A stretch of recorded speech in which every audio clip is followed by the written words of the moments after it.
사랑하는 성도 여러분, 오늘 저는 우리 신앙의 가장 중요한 주제 중 하나인 부활에 대해 말씀드리고자 합니다. 부활이라는 단어를 들으면 우리는 무엇을 떠올리게 됩니까? 혹시 땅속에 묻힌 시체가 다시 살아나는 장면을 상상하고 계시지는 않습니까?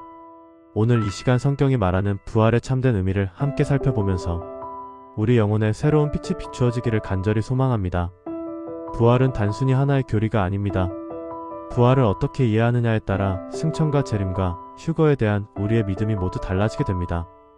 만약 부활의 첫 단추를 잘못 끼우면 그 뒤에 이어지는 모든 신앙의 옷이 비틀어지고 맙니다. 그래서 오늘 이 말씀이 그토록 중요한 것입니다. 부활이란 무엇입니까? 글자 그대로 다시 살아남을 의미합니다. 그렇다면 무엇이 죽었기에 다시 살아나야 하는 것입니까?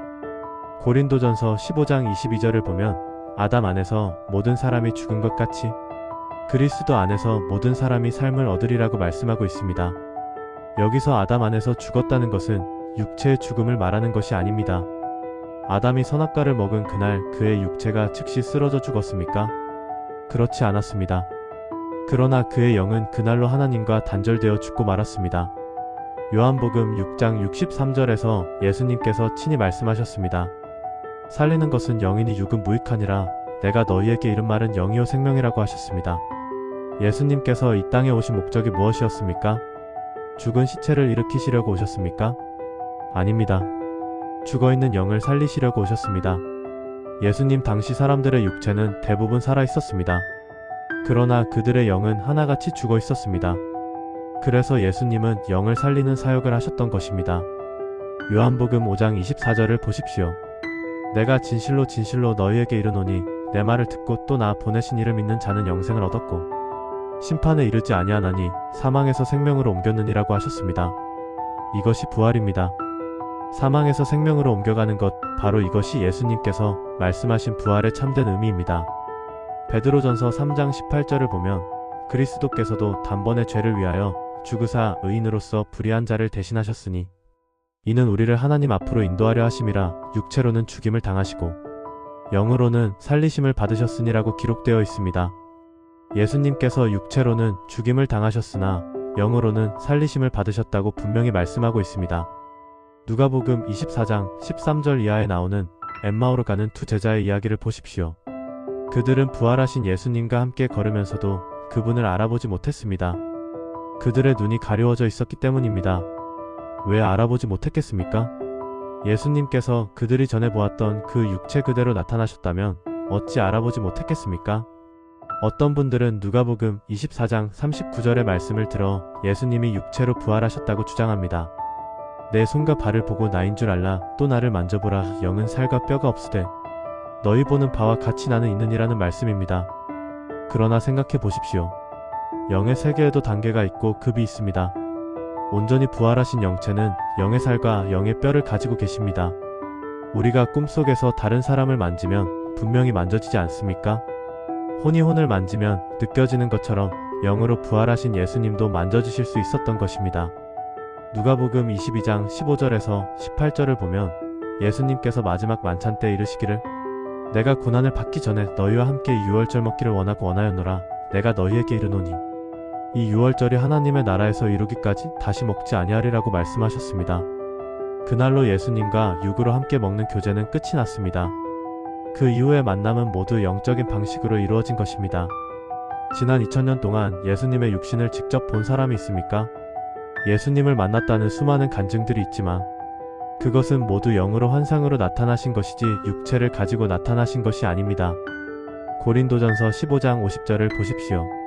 형제들아, 내가 이것을 말하노니 혈과 육은 하나님의 나라를 이어받을 수 없고 또한 썩는 것은 썩지 아니하는 것을 유업으로 받지 못하느니라고 분명히 말씀하고 있습니다. 혈과 육 곧 이 육체로는 하나님 나라를 유업으로 받을 수 없습니다. 천국에 들어가는 존재는 언제나 영입니다. 로마서 6장 4절에서 7절을 보면 그러므로 우리가 그의 죽으심과 합하여 세례를 받음으로 그와 함께 장사되었나니 이는 아버지의 영광으로 말미암아 그리스도를 죽은 자 가운데서 살리심과 같이 우리로 또한 새 생명 가운데서 행하게 하려 함이라고 말씀합니다. 부활은 새 생명 가운데서 행하는 것입니다. 옛 삶에서 새 삶으로의 전환, 이것이 바로 부활입니다. 빌립보서 3장 10절에서 12절을 보면 바울은 내가 그리스도와 그 부활의 권능과 그 고난에 참여함을 알고자 하여 그의 죽으심을 본받아 어떻게 해서든지 죽은 자 가운데서 부활에 이르려 하노니라고 고백합니다. 바울이 살아있으면서 부활에 이르고자 한다고 말하고 있습니다. 이것이 어떻게 육체의 부활이 되겠습니까?